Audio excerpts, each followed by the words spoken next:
قرآن حکیم کی سخت ترین آیات میں سے یہ ایک آیت ہے۔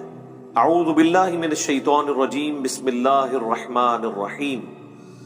وَلَقَدْ ذَرَأْنَا لِجَهَنَّمَ كَثِيرًا مِّنَ الْجِنِّ وَالْإِنسِ، اور بے شک ہم نے جہنم کے لیے ہی پیدا کیے ہیں اکثر جن اور انسان۔ اللہم لا تجعلنا منہم، اللہم اجرنا من النار۔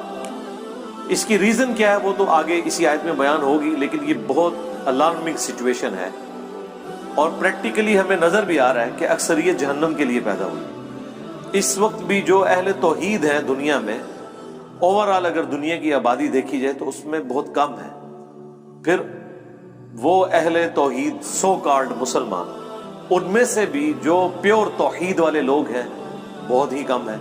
تو پریکٹیکلی ہمیں نظر آ رہا ہے کہ اکثریت جہنم کی طرف جا رہی ہے، یعنی یہ قرآن کی وہ سچائی ہے جو ہمیں دنیا میں نظر آ رہی ہے، لیکن یہ بڑی الارمنگ سچویشن ہے۔ دنیا میں اگر یہ اناؤنسمنٹ کی جائے 100 کے مجمع میں کہ میں ایک گولی چلاؤں گا جسے بھی لگ جائے،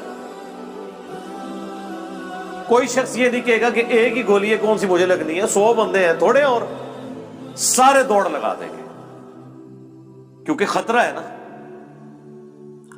اور یہاں پہ اللہ تعالیٰ فرما رہا ہے کہ جنوں اور انسانوں کی اکثریت جہنم کے لیے پیدا ہوئی ہے، لیکن کوئی اسے سیریس لینے کے لیے تیار ہی نہیں ہے۔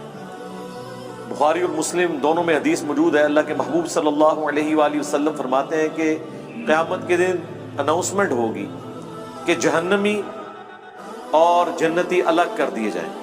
یہ حضرت آدم علیہ السلام کی ڈیوٹی لگائی جائے گی، کیونکہ وہ جد امجد ہے سب کے۔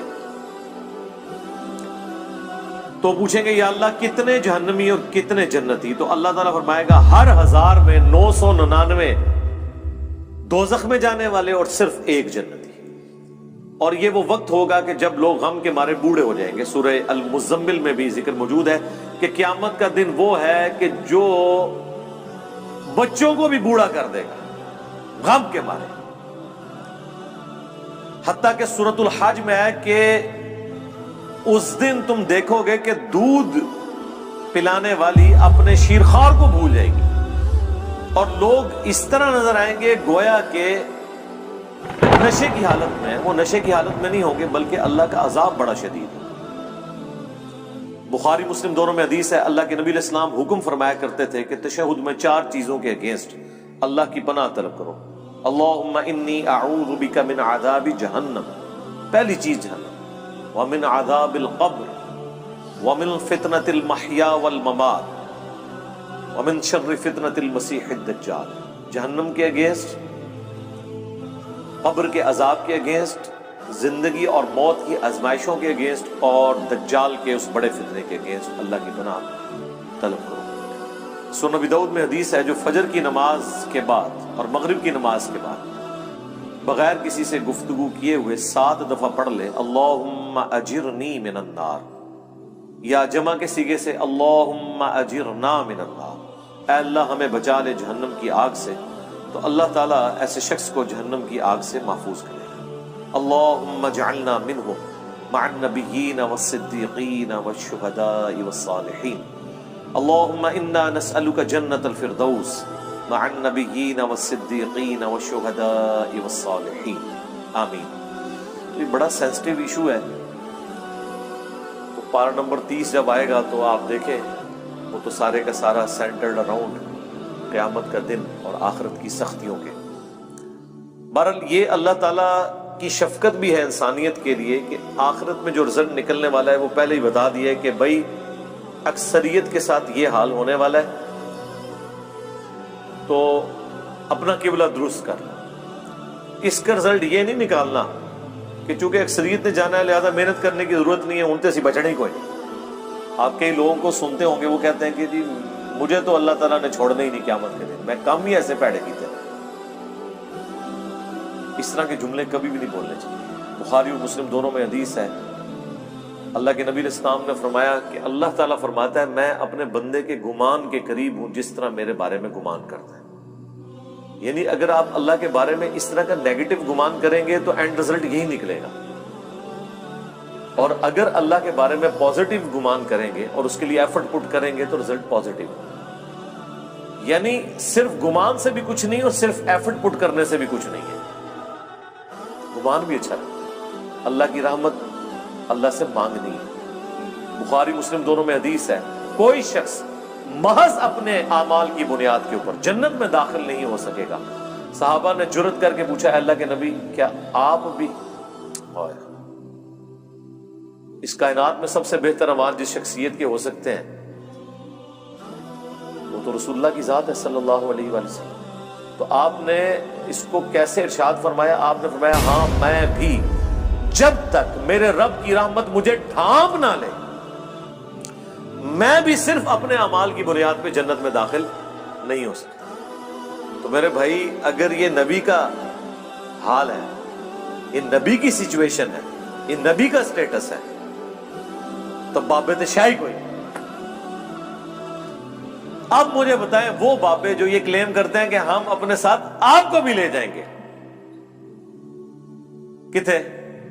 ہاں جتنے آپ جان گے, کوئی کسی کو نہیں لے کے جا سکتا جب تک کہ اس کا اپنا قبلہ درست نہ ہو. ہاں اپنا قبلہ درست تھا, تھوڑی بہت کمزوریاں ہوئیں, کوئی رعایتی نمبر چاہیے, کوئی شفاعت چاہیے, اللہ تعالیٰ ڈیوٹی لگا دے گا. وہ بخاری مسلم میں حدیث ہے کہ انبیاء بھی سفارش کریں گے, فرشتے بھی کریں گے, اللہ کے نیک بندے بھی, اس سے کسی کو انکار نہیں. لیکن یہ نہیں ہو سکتا کہ آپ دیدہ دلیری کی زندگی گزاریں اور پھر شفاعت کے امیدوار ہو جائیں.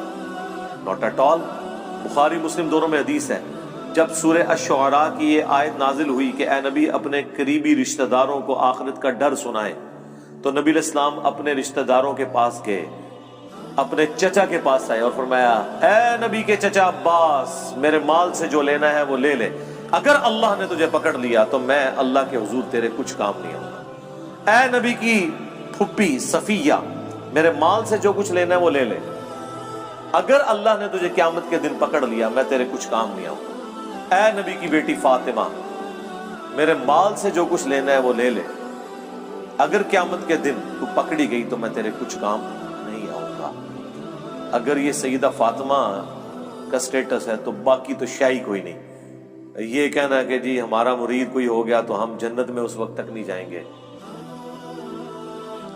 ہاں اس کے وائس ورثہ ہو سکتا ہے کہ کوئی شخص کہ میں جہنم میں اس وقت تک نہیں جاؤں گا جب اپنے ساتھ کے کو بھی لے جاؤں. وہ اللہ تعالیٰ یہ خواہش ضرور پوری کرے گا, گروہ در گروہ انہیں جہنم میں ہانکا جائے گا اپنے بزرگوں اور فالورز کے ساتھ. وہ تو ٹھیک ہے, وہ تو سورۃ الاعراف میں ہے کہ جب کبھی کوئی امت جہنم میں داخل کی جائے گی وہ اپنے بزرگوں پہ لعنت بھیجے گی اور کہے گی اللہ ہمارے بزرگوں کو دگنا عذاب دے کہ جن کی وجہ سے ہم جہنم میں گئے.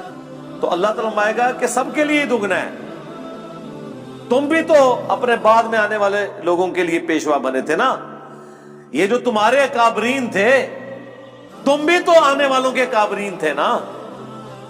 سورۃ الاحزاب میں بھی آیا ہے اللہ ہمارے بزرگوں نے ہمارے بڑوں نے ہمیں گمراہ کر دیا, انہیں دگنا عذاب دے. سورہ حمیمہ سجدہ میں آیا اے اللہ جن اور انسانوں میں سے وہ بزرگ بابے ہمارے حوالے کر جن کے پیچھے لگ کے ہم گمراہ ہوئے, ہم انہیں اپنے پاؤں کے نیچے روندیں گے. آج جس طرح ان کے پاؤں کے تلوے چاٹتے تھے نا دنیا میں, اب ہم انہیں اپنے پاؤں کے نیچے روندیں گے کہ انہوں نے ہماری آخرت برباد کر دی. بڑا سینسٹیو ایشو ہے. جب اتنا خطرناک نہیں بلکہ خطرناک مسئلہ ہو پھر اس کی سینسیوٹی کے پوائنٹ آف ویو سے اسے اتنے شد و مد کے ساتھ بیان کرنا چاہیے. یہ میٹھی میٹھی باتیں کرنے سے آپ کو آخرت کے بارے میں کبھی بھی آئیڈیا نہیں ہوگا کہ انسان کتنے بڑے خطرے سے دو چار ہونے والا ہے. یعنی جب اللہ تعالیٰ فرما رہا ہے کہ اس دن خاوند اپنی بیوی کو, بیوی اپنے خاوند کو, بہن بھائی ایک دوسرے کو, ماں باپ اولاد کو, اولاد ماں باپ کو بھول جائے گی, تو مجھے بتائیں اس صورتحال کے اندر کوئی شخص کسی کے جنت کی گارنٹی کیسے لے سکتا ہے؟ اسے تو اپنی فکر لگی ہوئی ہوگی. اچھا دوسری طرف یہ دیکھیں کتنے دیدہ دلیر ہیں کہ بخاری مسلم میں حدیث ہے قیامت والے دن ہر نبی کہے گا نفسی نفسی, آج مجھے اپنی جان کی فکر ہے. آدم علیہ السلام کی جو غلطی معاف ہو چکی وہ اس کو یاد کریں گے. ابراہیم علیہ السلام اپنی اجتہادی خطا کو یاد کریں گے, موسیٰ علیہ السلام اپنی اجتہادی خطا کو یاد کریں گے. ہاں عیسیٰ ابن مریم کہیں گے کہ تم محمد رسول اللہ کے پاس جاؤ، اللہ تعالیٰ نے ان کی اگلی اور پچھلی ساری اجتہادی غلطیاں جو گناہ نہیں تھے وہ معاف فرما دیے، اور نبی الاسلام کے ہاتھوں پہ شفاعت کا دروازہ کھلے گا۔ آپ کے علاوہ، آپ کے سوا تمام پیغمبر نفسی نفسی کر رہے ہوں گے، تو اس صورتحال میں یہ کہنا کہ میرا بابا مجھے بچا کے نکال لے گا، تو تیرا بابا بڑا ہے یا اللہ کا پیغمبر بڑا ہے؟ سوچنے والی بات ہے، کتنی بڑی یہ توہین کر رہے ہیں، کتنی بڑی توہین کر رہے ہیں پیغمبروں کی۔ یہ اپنے بابوں کو پیغمبروں سے بڑا سمجھتے ہیں۔ انبیاء تو کریں کہ یا اللہ ہمیں اپنی جان کی فکر ہے، اور بابے کہیں کہ میں نے اس وقت تک جنت میں نہیں داخل ہونا جب تک کہ اپنے سارے مرید نہ لے جاؤں۔ یہ کہیں عقل میں بیٹھتی ہے؟ اسی لیے یہ بالکل ٹھیک کہتے ہیں کہ قرآن و حدیث ڈائریکٹ نہیں پڑھنا، گمراہ ہو جاؤ گے، کیونکہ جس سے وہ ہدایت بنائے بیٹھے ہیں وہ تو ہے گمراہی، اور جو اصل ہدایت ہے اس کو وہ گمراہی کہتے ہیں۔ یعنی جب وہ آپ کو کہہ رہے ہیں نا گمراہ ہو جاؤ گے، مطلب آپ ہدایت پہ آ جاؤ گے، کیونکہ گیئر ان کا الٹا لگا ہوا ہے نا۔ سورۃ الاعراف میں آیا کہ جو حق سے اناد کرتے ہیں نا ان کی یہ حالت ہو جاتی ہے کہ جب وہ گمراہی کا راستہ دیکھتے ہیں اسے اڈاپٹ کر لیتے ہیں، اور جب ہدایت کا راستہ دیکھتے ہیں اس سے روگردانی کرتے ہیں، کیونکہ وہ اسے سمجھ رہے ہوتے ہیں کہ یہ گمراہی کا راستہ ہے۔ جو اللہ تعالیٰ نے فرمایا کہ شیطان نے ان کے برے اعمال ان کی نظروں میں سنوار دی۔ سورۃ الکہف میں آیا نا اینڈ پہ جا کے کہ ان کی ساری ایفرٹ دنیا کے لیے ہے، اور یہ سمجھ رہے ہیں ہم بڑا اچھا کام کر رہے ہیں۔ قیامت کے دن ان کے لیے میزان عمل بھی قائم نہیں کی جائے گی۔ جو بڑے مجرم ہیں نا ان کو تو کہا جائے گا تہاڈا تے حساب کرنے دی بھی ضرورت نہیں، ایڈا کام پایا تسی۔ وہ اللہ تعالیٰ نے فرمایا ان کے لیے میزان عدل بھی قائم نہیں کی جائے گی، سیدھے اسٹریٹ جان کے ٹاپ و ٹاپ۔ اتنا سینسٹیو ایشو ہے۔ تو یہ پوری صورتحال میں اسی لیے آپ دیکھیں قرآن کا جو مرکزی ٹاپک ہے وہ انذار ہے، انذار، ڈر سنانا۔ وَأُوحِيَ إِلَيَّ هَذَا الْقُرْآنُ لِأُنذِرَكُمْ بِهِ وَمَنْ بَلَغَ۔ اے نبی تم فرما دو کہ مجھے قرآن اللہ نے اس لیے وحی کیا کہ تاکہ میں تمہیں ڈر سنا دوں، اور جس تک یہ کتاب پہنچ جائے وہ بھی اس کتاب کے ذریعے ڈر سنائے۔ اور یہاں پہ ہمارے ایک مولانا صاحب کہتے ہیں کہ جی اس طرح کے واعظین جو ہیں وہ انہوں نے لوگوں سے ان کا رب چھین لیا ہے۔ اوے اس طرح کا رب جو انہوں نے بنایا ہے وہ رب ان سے چھینے، انہیں اس رب کا تعارف کروائیں کہ جس رب کا تعارف اس شخصیت نے کروایا جس کی قبر مدینے میں ہے صلی اللہ علیہ وآلہ وسلم۔ امام غزالی نے احیاء العلوم میں مکاشفۃ القلوب کیمیائے سعادت کے اندر یہاں تک لکھا ہے کہ ایسے علماء واجب القتل ہیں جو رحمت کی آیات پڑھ پڑھ کے لوگوں کو اللہ تعالی سے بے خوف کر رہے ہیں۔ کیا وہ ہمیں یہ بتانا چاہتے ہیں کہ قرآن کی دھمکیاں جھوٹ ہے؟ کیا وہ ہمیں یہ بتانا چاہتے ہیں کہ انبیاء جو قبر و آخرت کا ڈر سنا کے گئے، عذابات بتا کے گئے، وہ ہم سے ٹھٹا اور مذاق کرتے رہے ہیں، اور خدا کا تعارف وہ ہے جو یہ ہمیں کروائیں گے؟ او جی کوئی ماں اپنے بچے کو جہنم میں پھینک سکتی ہے تو اللہ کیسے پھینکے گا؟ ہائے ہائے ہائے ہائے۔ God is all living. Christians بھی یہ کہتے ہیں کہ مسلمانوں کا خدا تو بڑا سخت ہے، ہم جس خدا کو مانتے ہیں وہ آل لونگ ہے۔ تو ہم پھر انہیں کہتے ہیں رکو ذرا، صبر کرو، ابھی فیصلہ کر لیتے ہیں۔ یہ جو تم اس قسم کے چٹکلے چھوڑتے ہو کہ کوئی ماں اپنے بیٹے کو جہنم میں نہیں پھینکے گی، تو کوئی شخص یہ بھی گوارا نہیں کرے گا کہ کسی ایسی عورت کو موت دے دے جس کے 4 چھوٹے چھوٹے بچے ہوں، اور مرنے کے بعد سوتیلی ماں ان کے ساتھ برا سلوک کرے، خواہ وہ اس کے دشمن کی بیوی کیوں نہ ہو۔ ہاں جی ایسا ہی ہے۔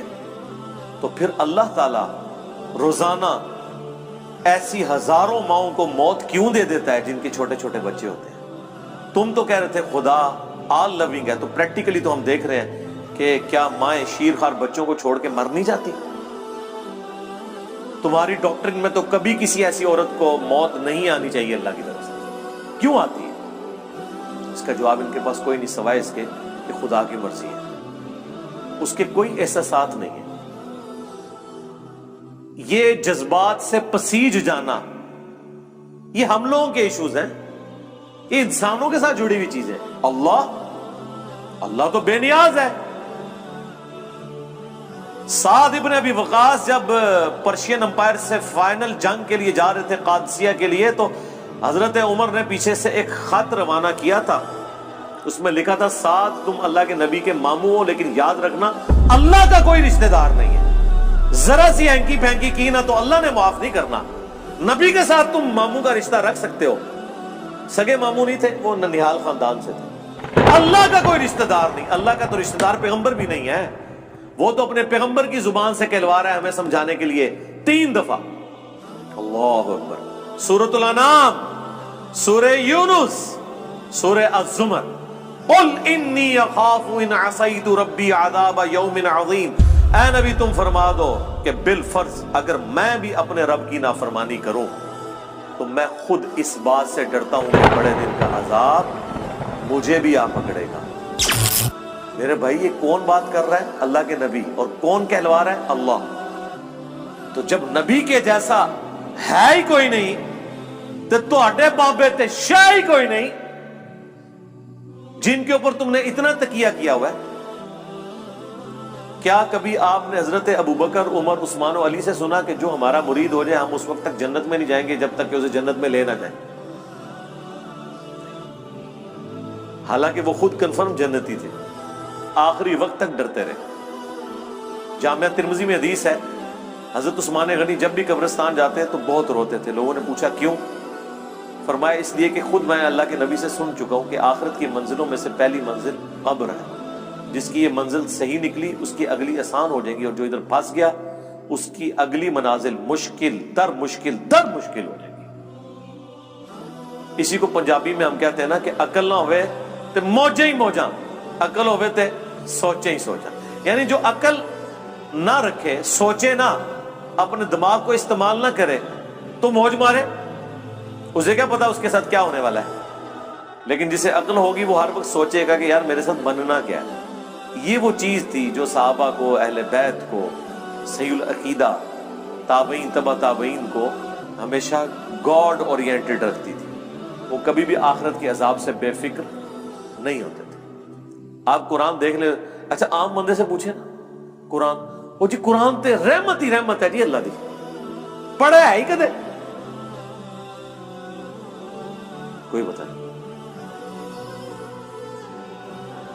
پڑھا ہوتا تو تجھے پتا ہوتا کہ رحمت کس کے لیے ہے. اللہ تعالیٰ نے کبھی بھی توبہ اور رحمت کا ایبسولوٹ وعدہ کسی کے ساتھ نہیں کیا سوائے اس کے کہ جو اپنی اصلاح کر کے درست روش اختیار کر لے. دیکھیں نا سورہ النحل کے اینڈ پہ جا کے کتنی سخت آیات ہیں.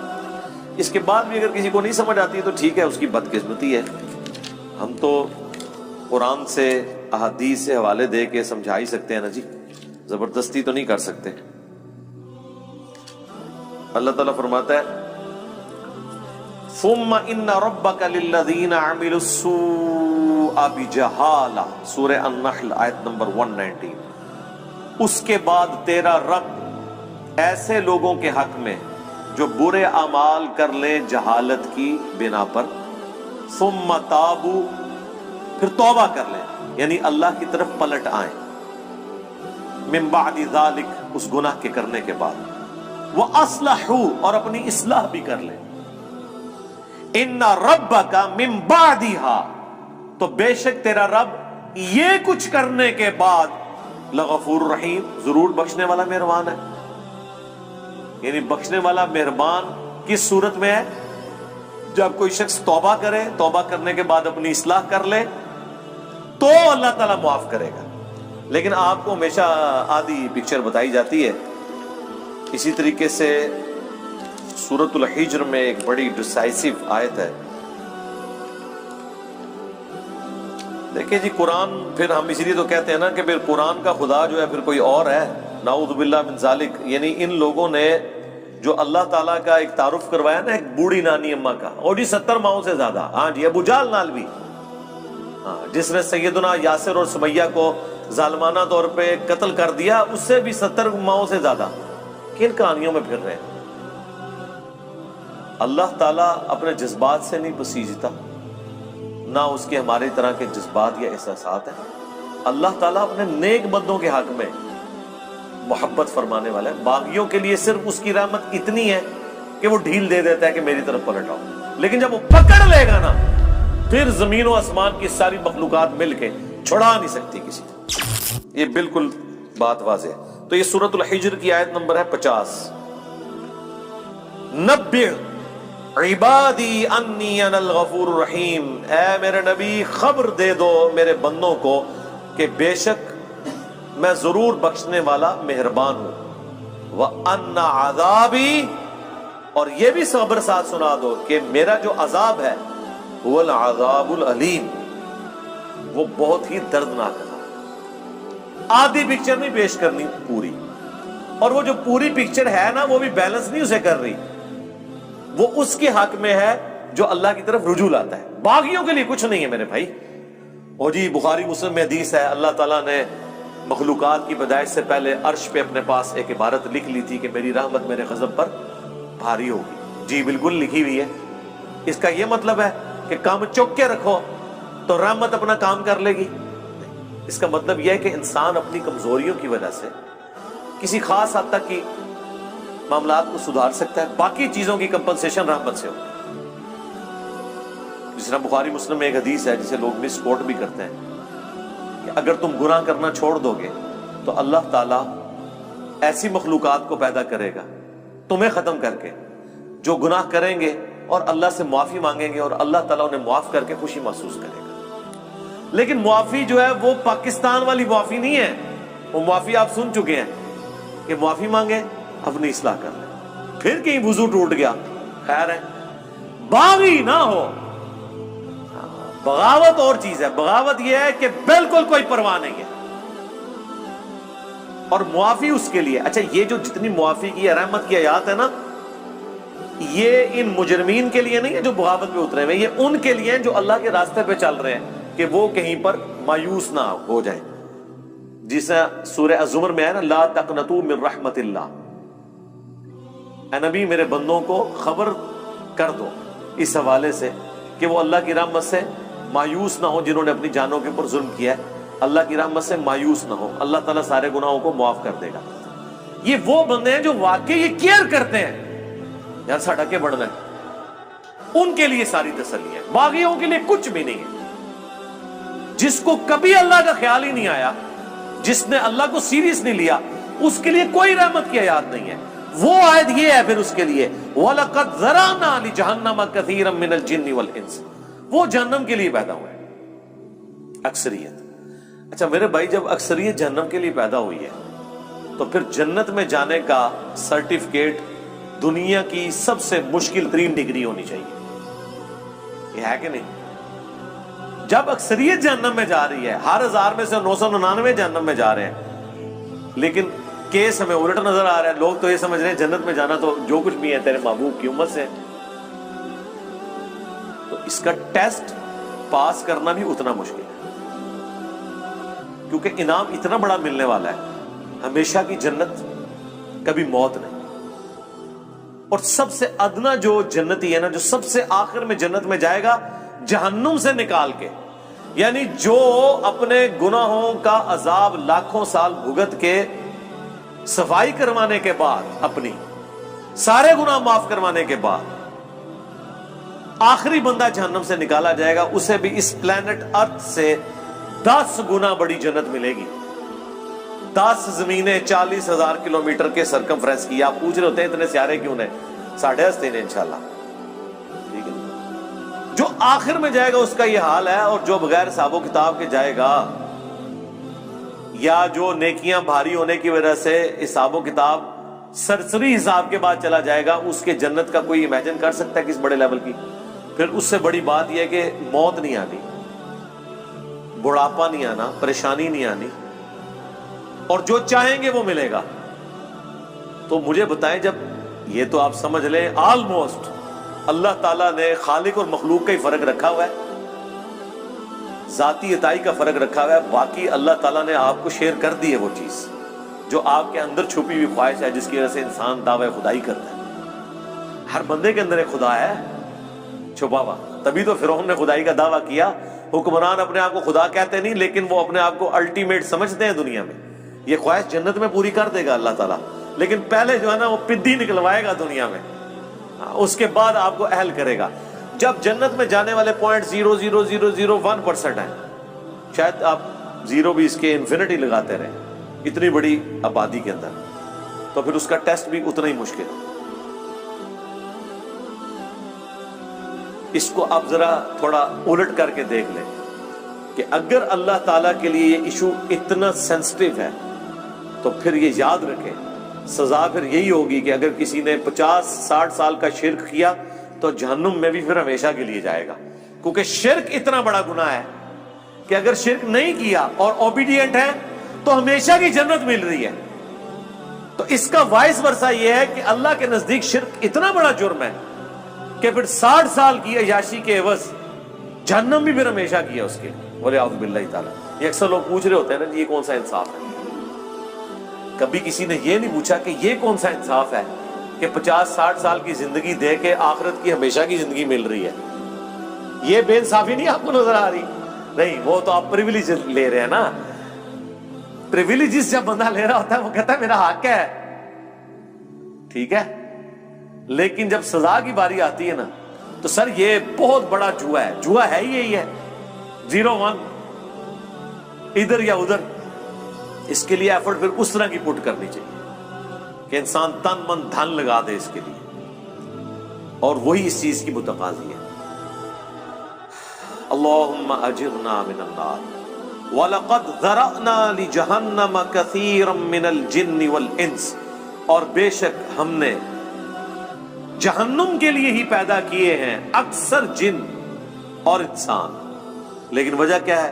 لَهُمْ قُلُوبٌ لَا يَفْقَهُونَ بِهَا، ان کو ہم نے دل دیے تھے، عقل دی تھی، لیکن انہوں نے کبھی وہ عقل استعمال ہی نہیں کی. یعنی یہ جو میں ابھی آپ کو آدھے گھنٹے سے ابھار رہا ہوں، وہ عقل جو دی ہوئی ہے نا اللہ نے، اس کے ذریعے میں نے آپ کو ٹریگر کروایا ہے. بس میں نے اپنا کام کر دیا، آپ کا بھی کام ہو گیا. اب آپ نے خود ہی جہنم کمانی ہے تو کمانی ہے. پتہ چل گیا کہ معاملہ بڑا ڈٹ ہے، بڑا خطرناک ہے، بلکہ خطرے ناک ہے. وَلَهُمْ أَعْيُنٌ لَا يُبْصِرُونَ بِهَا، اور ہم نے ان کو آنکھیں دی تھی لیکن وہ آنکھوں سے دیکھنے کا سا دیکھنا نہیں دیکھتے. یعنی کہتے ہیں عقل مند وہ ہے جو دوسرے کی غلطیوں سے سبق سیکھ لے. اپنی غلطی سے تو سبق سیکھنا عقل مندی ہے، لیکن چھوٹی. بڑی عقل مندی ہے کہ آپ وہ کام کریں ہی نہ جس کا اینڈ رزلٹ آپ اپنے سامنے دیکھ چکے ہیں کہ لوگوں کے ساتھ یہ ہوا. وہ آنکھ عبرت والی. وَلَهُمْ آذَانٌ لَا يَسْمَعُونَ بِهَا، اور ان کے کان تو تھے لیکن وہ سننے کا سا سننا نہیں سنتے. یعنی انہوں نے اپنی عقل کو، اپنی آنکھوں کو، اپنی بصارت کو، اپنی جو ہے وہ سوچنے سمجھنے کی صلاحیتوں کو اس کے لیے پٹ نہیں کیا. وہی جو سورہ بنی اسرائیل میں ہے وَلَا تَقْفُ مَا لَيْسَ لَكَ بِهِ عِلْمٌ إِنَّ السَّمْعَ وَالْبَصَرَ وَالْفُؤَادَ كُلُّ أُولَئِكَ كَانَ عَنْهُ مَسْئُولًا. وہاں پہ بھی انہیں تینوں انسٹرومنٹس کا ذکر ہوا ہے کہ بے شک کان، آنکھ اور عقل، دل یا دماغ، کوئی بھی چیز، یہ دونوں انسٹرومنٹس ہیں اللہ کی طرف سے. اس پہ الگ سے میری ویڈیو ریکارڈ ہے. ان کو استعمال کر کے انسٹرومنٹس کو ڈیفینیٹ علم تک پہنچ کے حق بات کو تلاش کرنے کی کوشش کیوں نہیں کی. تو اللہ تعالیٰ فرما رہا ہے یہاں پہ بھی یہ جہنم میں جانے والے وہ لوگ ہیں جنہوں نے اپنی عقل استعمال نہیں کی، اپنی آنکھوں کو پازیٹیو یوز نہیں کیا، اپنے کانوں کو پازیٹیو یوز نہیں کیا. یعنی اگر کسی کی آنکھیں نہیں تھی تو چلو یار کان سے تو حق بات سن رہا تھا نا، وہ جس کی عقل نہیں ہے اس سے تو اللہ تعالیٰ نے اٹھا لیے سب کچھ. بخاری میں حدیث ہے نا، تعلیقاً مولا علی کا قول ہے، پوری سند جو ہے مسند احمد میں، سنن ابن ماجہ کے اندر موجود ہے کہ 3 لوگوں سے اللہ تعالیٰ نے قلم اٹھا لیا ہے، سویا ہوا شخص، مجنون، پاگل اور نابالغ. تو جس کی عقل نہیں ہے اس سے تو اٹھا ہوا ہے ٹیسٹ. تو اللہ تعالیٰ ہمارا ہے کہ جہنم میں وہ لوگ چلے گئے جنہوں نے اپنی عقل، آنکھیں اور کان استعمال نہیں کیے پازیٹیولی کہ اس سے ہدایت حاصل کرتے. اولئک کالانعام، یہ تو چوپایوں کی مانند ہے. بل ہم اضل، بلکہ چوپایوں سے، جانوروں سے بھی گئے گزرے وہ لوگ ہیں جو اپنی عقل کو استعمال نہیں کرتے. اور یہاں کیا کہتے ہیں جی؟ عشق دے چلے نمبر لے گئے، عقل والے انجے ہی عمرہ گالیاں، عقل والے جو ہیں وہ ناکام ہو گئے، عشق والے نمبر لے گئے۔ یہ عشق اور عقل کا مقابلہ آپ کیوں کرواتے ہیں؟ وہ عشق نہیں ہوتا، وہ جذباتیت ہوتی ہے۔ محبت تو ہوتی ہی عقل کی بنیاد کے اوپر ہے۔ جذبات کی بنیاد پہ جو محبت آپ کلیم کرتے ہیں وہ دیر پا نہیں ہوتی ہے، فوراً ختم ہو جاتی ہے، وہ کنوکشن والی نہیں ہوتی۔ لیکن جو عقل کی بنیاد پہ کسی سے آپ محبت کرتے ہیں وہ کنوکشن والی ہوتی ہے، سٹیبل ہوتی ہے۔ عقل ایک ایسی چیز ہے جس کے ذریعے آپ اس محبت کو ارن کر سکتے ہیں۔ نبی صلی اللہ علیہ وآلہ وسلم کی، صحابہ اور اہل بیت کی محبت ہمارے ایمان کا حصہ ہے، لیکن یہ ہمارے خون میں شامل نہیں ہے۔ خون میں تو ہماری محبت ان رشتوں کے ساتھ ہے جو ہمارے ساتھ اٹیچڈ ہے، لیکن ان ہستیوں کے ساتھ ہماری محبت ہمیں ارن کرنی پڑتی۔ جب ہم ان کے بارے میں پڑھتے ہیں، ان کی اللہ کے لیے کمٹمنٹ پڑھتے ہیں،